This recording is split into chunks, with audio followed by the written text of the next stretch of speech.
যোৰহাটৰ লোক অধিবক্তা জীৱনমোহন দাস আৰু পদ্মশ্ৰী যাদৱ পায়েঙৰ প্ৰকৃতি সুৰক্ষা সম্পৰ্কীয় আলোচনা।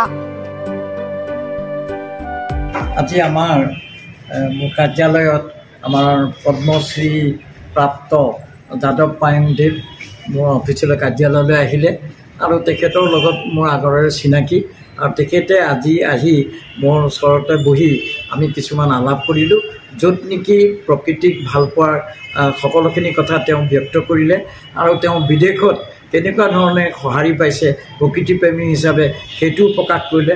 আৰু মই তেওঁক সুধিছিলোঁ যে আমাৰ অসমত বা আমাৰ ভাৰতত নৱপ্ৰজন্মবিলাকৰ মাজত প্ৰকৃতিক ভাল পোৱা যুৱ প্ৰজন্ম আছেনে নাই। তেতিয়া তেখেতে উত্তৰ দিছিল যে মই সেইটোৱে আহ্বান কৰিছোঁ যে প্ৰকৃতিক ভাল পাবলৈ হ'লে মানুহ জীয়াই থাকিব, প্ৰকৃতিক ভাল পাবলৈ হ'লে মানৱ জাতিও জীয়াই থাকিব লাগিব, প্ৰকৃতিক ভাল পাবলৈ হ'লে সকলোখিনি কীট পতংগ সকলোখিনি যিখিনি আমাৰ পশু পক্ষী সকলোৱে জীয়াই থাকিব লাগিব।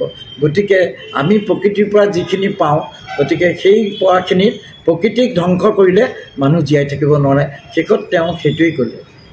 ধন্যবাদ।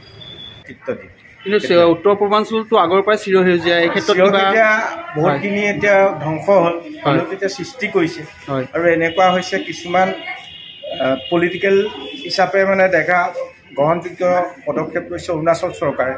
বনমন্ত্ৰীক এই যন্ত্ৰচালিত ইঞ্জিনটো গছ কটা বেন কৰিছে আৰু এয়াৰ গানটো বেন কৰাৰ কাৰণে তেওঁক আমেৰিকাই মাতি নি এৱাৰ্ড দিছে।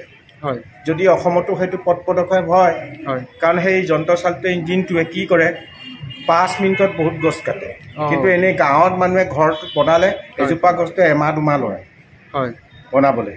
গতিকে সেই মেচিনটো আমি বেন কৰি দিব হয়, প্ৰশাসনৰ লগত থাকক, ফৰেষ্ট ডিপাৰ্টমেণ্টৰ হাতত থাকক, কাৰণ জলবায়ু পৰিৱৰ্তনত কেতিয়া ক্লাইমেট চেঞ্জৰ বাঁহমূলি আহে, গছ ডাঙৰ গছ কাটিলে কাটিবলৈ পটককৈ ৰাস্তাটো খুলি দিবলৈকে সেইটো মেচিন ইউজ লাগে।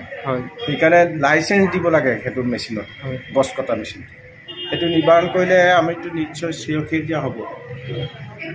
50 চনত 5 গুণ মানুহ মৰিব, সেইটো মানে বিজ্ঞানীসকলে জানি কৈছে। সেইকাৰণে আশা ৰাখিছোঁ আমাৰ দল সংগঠন NGO সকলে যিবোৰ খুলিছে পৃথিৱীক চিৰসেউজীয়া খালী ঠাইবোৰ ফিল আপ কৰা, সেইটো উদ্দেশ্য কৰিলে ভাৰতবৰ্ষই মানে এদিন পথ প্ৰদৰ্শন সমগ্ৰ বিশ্বক নেতৃত্ব দিয়ে। যোৰহাটৰ পৰা বিকি নিয়োগৰ ৰিপৰ্ট, প্ৰাত টাইম ডিজিটেল। শদিয়াৰ পৰা ধুবুৰীলৈ, বৰাকৰ পৰা ব্ৰহ্মপুত্ৰলৈ সকলোৰে মাজত চিনাকি এটা নাম প্ৰাতঃ টাইম।